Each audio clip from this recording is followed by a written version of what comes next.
Hi everyone. Tamil தகுதி தேர்விற்கான 3வது செஷனுக்கு நான் உங்க எல்லாரையும் வரவேற்கிறேன். ஆரம்பம் செய்வதற்கு முன், உங்களுடைய கனவு வெற்றியடையாது, முட்டாள்தனமானது என்று யாரு கூறினாலும் அதை நம்பாதீர்கள். உங்களுடைய கனவை நோக்கி உழைத்துக் கொண்டே இருங்கள். கண்டிப்பாக ஒரு நாள் நீங்க வெற்றியடைவீர்கள் என்று கூறிவிட்டு இந்த செஷனை நான் ஆரம்பிக்கிறேன். நான் முகமது ரஃபி ஃப்ரம் ஜோஹா அகாடமி. வாங்க ஸ்டார்ட் பண்ணலாம்.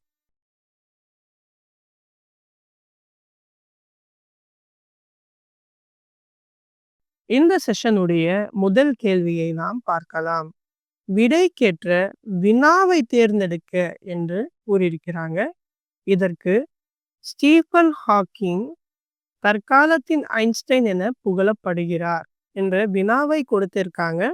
இதற்கு கேள்வி என்ன என்பதை நாம் தேர்வு செய்ய வேண்டும். இங்கு 4 கேள்விகளை கொடுத்திருக்காங்க. இதற்கான சரியான கேள்வி எது என்பதை நாம் தேர்ந்தெடுக்க வேண்டும். முதலாவதாக ஸ்டீஃபன் ஹாக்கிங் என்பவர் யார் என்று கேட்டிருக்காங்க. சரியா? இதற்கு ஸ்டீஃபன் ஹாக்கிங் தற்காலத்தின் ஐன்ஸ்டைன் என்று விடையை முடித்திருந்தால் இதற்கான சரியான வினா இது என்று கூறியிருக்கலாம். ஆனால் ஸ்டீஃபன் ஹாக்கிங் ஐன்ஸ்டைன் என புகழப்படுகிறார் என்று கூறியிருக்கிறாங்க. அதனால் இந்த கேள்வி இதற்கான சரியான பதில் கிடையாது. ஸ்டீஃபன் ஹாக்கிங் ஏன் அவ்வாறு அழைக்கப்படுகிறார் என்று கேட்டிருக்காங்க. இங்கு ஐன்ஸ்டைன் என்று கூறியிருக்கிறார்கள். ஆனால் ஏன் ஐன்ஸ்டைன் என்று அழைக்கப்படுகிறார் என்ற விளக்கம் கிடையாது. அதனால் இது கூட சரியான வினா கிடையாது. அடுத்ததாக ஸ்டீஃபன் ஹாக்கிங் எவ்வாறு புகழப்படுகிறார் என்பதற்கு ஸ்டீஃபன் ஹாக்கிங் தற்காலத்தின் ஐன்ஸ்டைன் என புகழப்படுகிறார் என்று இந்த விடை சரியாகதாக அமைந்துள்ளது. ஆகவே இதுடைய சரியான விடை ஸ்டீஃபன் ஹாக்கிங் எவ்வாறு புகழப்படுகிறார் என்பதே ஆகும். சி என்பதே இதற்கான சரியான விடையாகும். அடுத்த கேள்வியை நாம் பார்க்கலாம். கீழ்காணும் தொடருக்கான வினாவில் தவறானதை தேர்ந்தெடுக்க என்று கூறியிருக்கிறாங்க. முதலில் நாம் சரியானதை தேர்ந்தெடுத்தோம். இங்கு நாம் தவறானதை தேர்ந்தெடுக்க போகிறோம். சரியா? வாங்க பார்க்கலாம். இதற்கு தொல்காப்பியத்தை படித்து படித்து என் தொல்லை எல்லாம் மறந்தேன் என்ற விடையை கொடுத்திருக்காங்க. இதற்கான தவறான வினா என்ன என்பதை நாம் பார்க்கலாம். முதலில் எதை படித்தால் உன் தொல்லை மறக்கும்? தொல்காப்பியத்தை படித்தால் என் தொல்லை மறக்கும் என்று விடை வருகிறது. ஆகவே இது சரியான வினா என்பதை சொல்லலாம். உன் தொல்லை மறக்க எதை படிக்க வேண்டும்? தொல்காப்பியத்தை படிக்க வேண்டும் என்று கூறலாம். இது கூட சரியான வினாவாகவே இருக்கிறது. இது கூட தவறான வினா கிடையாது. அடுத்ததாக நாம் பார்க்கும்போது தொல்காப்பியத்தை படித்தால் எந்தெந்த தொல்லை மறக்கும் என்று சொல்லியிருக்கிறாங்க. இங்கு நாம் கவனிக்கும் போது தொல்காப்பியத்தை படித்து படித்து என் தொல்லை எல்லாம் மறந்தேன் என்று கூறியிருக்கிறார்களே தவிர எந்தெந்த தொல்லை மறக்கிறது என்பதை கூறாமல் இருக்கிறார்கள். ஆகவே இந்த கேள்வி தவறானதாக அமைந்துள்ளது. இதுவே தவறான கேள்வி. ஆகவே இதற்கான சரியான விடை தொல்காப்பியத்தை படித்தால் எந்தெந்த தொல்லை மறையும் என்பதே ஆகும். அடுத்த கேள்வியை நாம் பார்க்கலாம். இரு வினைகளின் பொருள் வேறுபாடு அறிதல் என்று சொல்லியிருக்காங்க. சரியா? இதற்கு சேர்த்து சேர்ந்து என்ற 2 கேள்விகளை கொடுத்திருக்காங்க. இதற்கான சரியான தொடரை தேர்ந்தெடுக்க என்று கூறியிருக்கிறாங்க. சரியா? இப்போ நாம் இங்கு பார்க்கும்போது மாணவர்கள் சேர்ந்து சண்டையிட்டனர், ஆசிரியர் சேர்த்து வைத்தார். இது சரியானதாகவே அமைந்துள்ளது. ஆனால் இதுவே சரியானதாக இருக்கிறதா என்பதை பார்ப்பதற்கு அடுத்த விடைகளையும் நாம் பார்க்கலாம். ஆசிரியர் சேர்த்து மாணவர்கள் சேர்ந்தனர். இது சரியானதாக இல்லை. ஏனென்றால் இது ஒரு இன்கம்ப்ளீட் சென்டென்ஸா இருக்கிறது. அடுத்ததா மாணவர்கள் சேர்த்து விளையாடி ஆசிரியர்கள் சேர்ந்தனர். இது கூட ஒரு இன்கம்ப்ளீட் சென்டென்ஸாக இருக்கிறது. சரியான வகையில் இந்த சென்டென்ஸ் இல்லை. மாணவர்கள் சேராமல் ஆசிரியர் சேர்ந்தார். இது கூட சரியானதாக இல்லை. எனவே இதற்கான சரியான விடை மாணவர்கள் சேர்ந்து சண்டையிட்டனர், ஆசிரியர் சேர்த்து வைத்தார் என்பதே ஆகும். அடுத்த கேள்வி நாம் பார்க்கலாம். விடை வகை நீ எழுதவில்லையா என்ற வினாவிற்கு கை வலிக்கிறது என்று உரைப்பது. இது என்ன வகையான விடை என்று கேட்டிருக்காங்க. இது வெளிப்படை விடையா, குறிப்பு விடையா, உருவது கூறல் விடையா இல்லை உற்றது உரைத்தல் விடையா என்பதை கேட்டிருக்காங்க. இதற்கான ஒரு சிறிய விளக்கம் நான் இங்கு கொடுத்துள்ளேன். அதை முதலில் பார்க்கலாம். இங்கு நான் உற்றது உரைத்தல் விடை என்பது answering by stating what happen என்பதுதான் இதற்கான பொருளாகும். அதாவது இங்கு உதாரணத்துக்கு நீ ஏன் நேற்று விளையாட வரவில்லை என்பதற்கு எனக்கு கால் வலிக்குது என்று என்ன நடந்தது என்பதை கூறுவது. அதை போல் இங்கு நாம் பார்க்கும்போது நீ எழுதவில்லையா என்பதற்கு கை வலிக்கிறது என்று என்ன நடந்தது என்று கூறுவது. ஸோ இதற்கான சரியான விடை என்ன என்பதை நாம் பார்த்தால் உற்றது உரைத்தல் விடை என்பதே ஆகும். அடுத்த கேள்வியை நாம் பார்க்கலாம். ஆங்கில சொல்லுக்கு இணையான தமிழ் சொல் கண்டறிக என்று கேட்டிருக்காங்க. ஆக்ரோனாமி என்ற சொல்லை கொடுத்திருக்காங்க. ஆக்ரோனாமி இந்த சொல்லிற்கான பொருள் என்ன என்பதை முதலில் நாம் பார்க்கலாம். ஆக்ரோனாமி என்பது science of soil and crop production என்று சொல்லலாம். சரியா? அதாவது சாயில் அண்ட் கிராப் ப்ரொடக்ஷன் உடைய சயின்ஸ் என்று சொல்லலாம். இப்போ நாம் இங்கு கொடுக்கப்பட்டுள்ள விடைகளை பார்க்கும்போது முதலில் நாட்டுப்புறவியல் என்பது ரூரல் ஸ்டடீஸ் ஆகும்.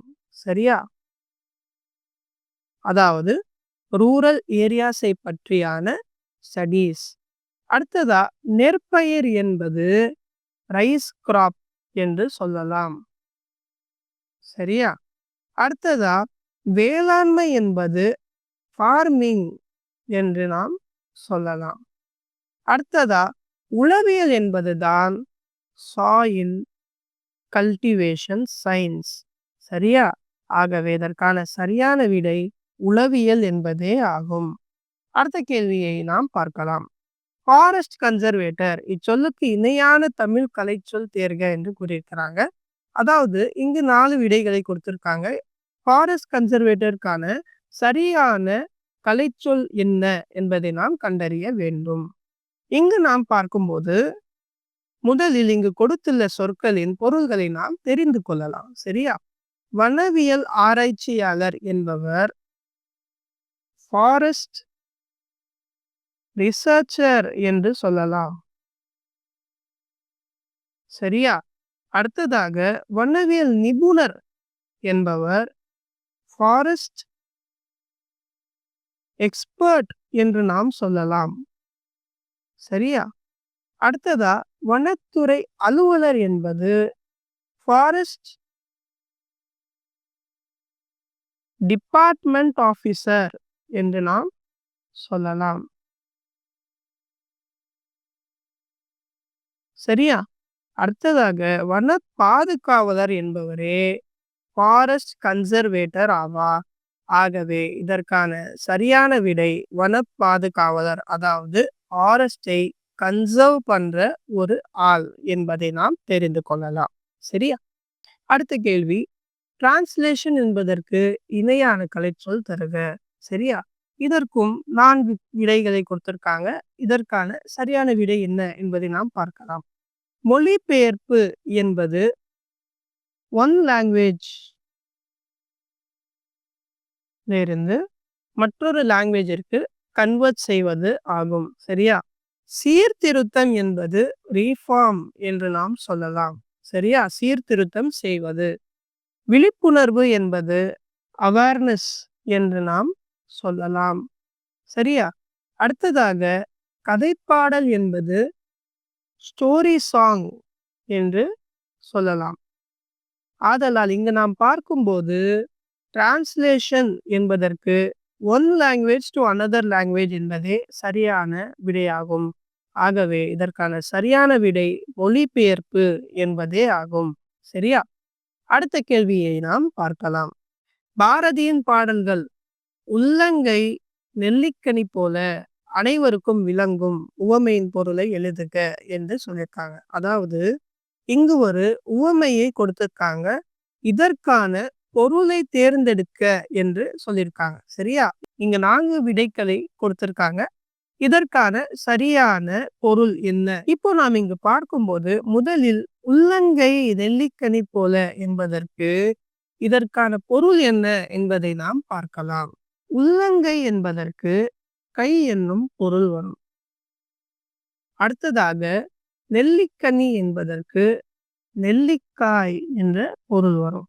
நெல்லிக்காய் என்பதை தம் கையில் இருக்கும்போது அதுடைய நிறம், வடிவம் மற்றும் அமைப்பு இவை எல்லாமே தெளிவாக வெளிப்படையாக இருக்கும். ஆகவே இது வெளிப்படைத்தன்மையை கூறுகிறது. சரியா? ஆகவே இதற்கான சரியான விடை என்ன என்பதை நாம் பார்த்தால் வெளிப்படைத்தன்மை. நெல்லிக்காய் நம் கையில் இருக்கும்போது எவ்வாறு வெளிப்படையாக நிறம், வடிவம், அமைப்பு எல்லாமே காமிக்கிறதோ அதை போல என்பதுதான் வெளிப்படைத்தன்மை உணர்த்தும் இந்த பொருள். அடுத்த கேள்வியும் உவமையின் பொருள் இருந்து சரியான தொடரை எழுதுக என்றுதான் இருக்கிறது. உடலும் உயிரும் போல என்ற உவமையை கொடுத்திருக்காங்க. இதற்கான சரியான விடை என்ன என்பதை நாம் பார்க்கலாம். சரியா? இங்கு நாம் பார்க்கும்போது உடலும் உயிரும் இவை ரெண்டுமே சேர்ந்து இருப்பது. சரியா? சேர்ந்து இருக்கும் சொற்கள். இந்த உவமை பிரிக்க முடியாத தன்மையை கூறுகிறது. ஆகவே நாம் இங்கு பார்க்கும்போது எளிதில் மனதில் பதிதல் என்பது இதற்கான சரியான விடையா இருக்காது. இணை பிரியாமை என்பதே இதற்கான சரியான விடை. ஏனெனில் உடலும் உயிரும் போல என்பது சேர்ந்து இருப்பது. இதை இரண்டுமே பிரிய வைக்க கூட முடியாது என்பதேதான் இணை பிரியாமை சொல்வது. சரியா? ஆகவே இதற்கான சரியான விடை இணை பிரியாமை என்பதே ஆகும். கடைசி கேள்வியை நாம் பார்க்கலாம். நெல்லிக்காய் மூட்டையை கொட்டினார் போல என்று கொடுத்திருக்காங்க. இதற்கான உவமையை கூறுங்க என்று சொல்லியிருக்காங்க. சரியா? இங்கு 4 விடைகளை கொடுத்திருக்காங்க. இதற்கான சரியான விடையை நாம் தேர்ந்தெடுக்கணும். சரியா? இப்போ நாம் இங்கு பார்க்கும்போது இதற்கான சிறிய விளக்கத்தை நான் இங்கு கூறியிருக்கிறேன். நெல்லிக்காய் மூட்டையை கொட்டினார் போல என்பதற்கு இதுதான் விளக்கம். என்ன என்று பார்த்தால் நெல்லிக்காய்கள் அனைத்தும் ஒரே வடிவில் இருக்கும். சரியா? அவை ஒரு மூட்டையில் ஒன்றாக சேர்த்து வைக்கப்பட்டிருக்கும். அப்போ அந்த மூட்டையை கொட்டினால் அந்த காய்கள் அனைத்தும் சிதறி வெவ்வேறு திசைகளில் உருண்டோடி செல்லும். ஒரே இடத்தில் ஒன்றாக நிற்காது என்று கூறியிருக்கிறாங்க. அதாவது அது ஒன்றாக இருக்காது. ஆகவே நாம் இந்த விடைகளில் பார்க்கும்போது வேற்றுமையில் ஒருமை கிடையாது. ஏனென்றால் அது ஒரே வடிவில் தான் இருக்கும். அதை போல் வெளிப்படைத்தன்மையும் கிடையாது. ஏனென்றால் அது மூட்டையில் இருக்கிறது, வெளிப்படைத்தன்மையாக இருக்காது. அடுத்ததாக ஒற்றுமை இன்மை என்பது ஒன்றாக நிற்காது என்ற பொருளை கொடுக்கிறது. ஆகவே இதற்கான சரியான விடை ஒற்றுமை இன்மை என்பதே ஆகும்.